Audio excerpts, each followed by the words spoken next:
2 seasons ago, AJ was here because I like money. Me, I like money. Let's go. Drop it like it's hot. And AJ is a licensed financial advisor, broker, insurance guru. I really love talking about money, finance, how to grow your wealth, especially to plan for retirement. And so it's something that we don't talk about enough. And it's something that affects us as a people, even as a gender. Yeah. So it is important that we talk about this, learn about it, make smart choices, so that we can live our life the way we want to live it, soft life. Soft life, I know. We want Odogos, but at the same time, Achalugos still need to be well off. Okay. So I'll ask you a question. So for someone that just landed, all these people, we just laugh.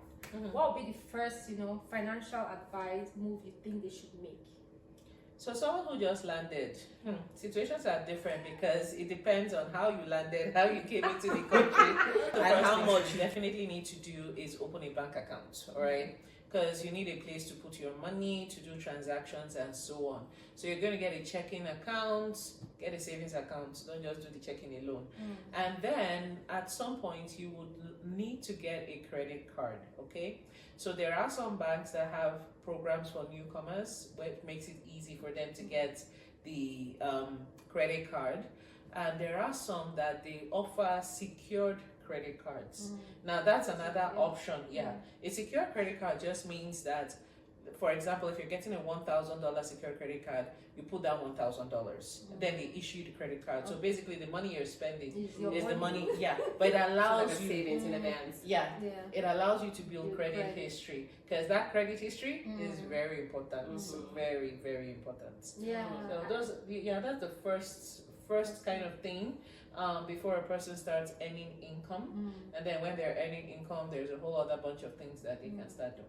So even for students, so now it feels like we're talking about because I know when I came in as a student, they didn't let me get a credit card because they're like, that was a long time ago. Maybe they're not sure of my.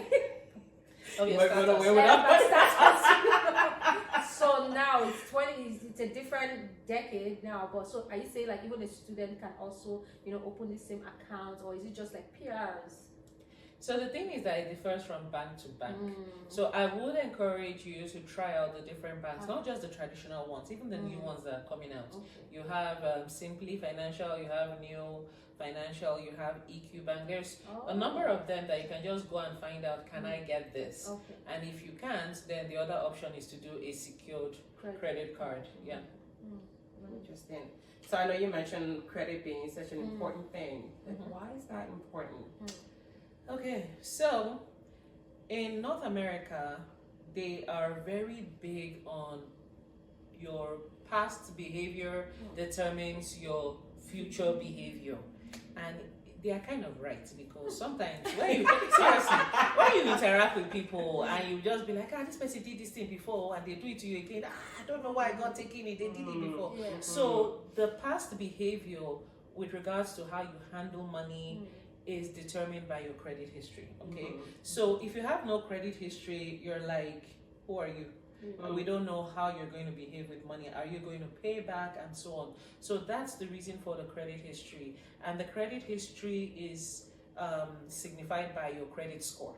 So when you come in, you don't have a credit history, you're like 0 or whatever the lowest number is. But then as you borrow money, return it back, pay it off, all of that, your score begins to build up. And that score lets lenders know, can I trust you with the money that you're asking me to borrow you?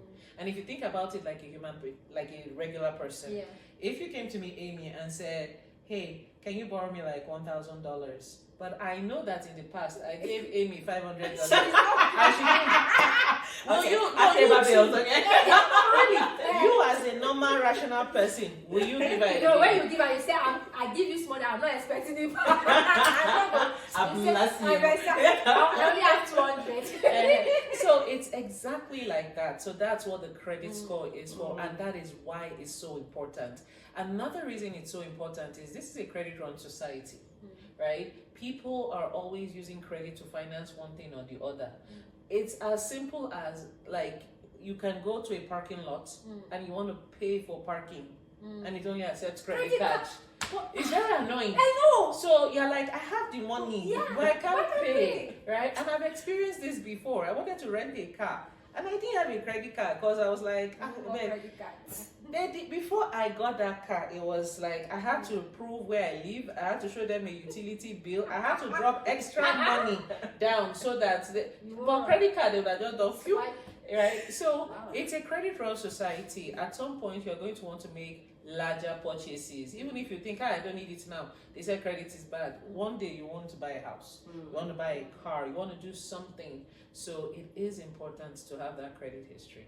Yeah, like that. So for someone coming new into Canada, like, what is there a typical timeline to build a credit? So I know we talk about getting a credit card, opening that bank account, but it's like, how quickly can one build credits if they were to invest in mortgage or a car? Okay. So depending on when they come in, getting a mortgage can be a little bit challenging without credit history, right? So I would say give it about 6 months or so, but that means you need to show use, all right? You need to show use. You need to get a credit card, and then you're using it, returning the money back. That will build it quite quickly, right? So you have that credit history.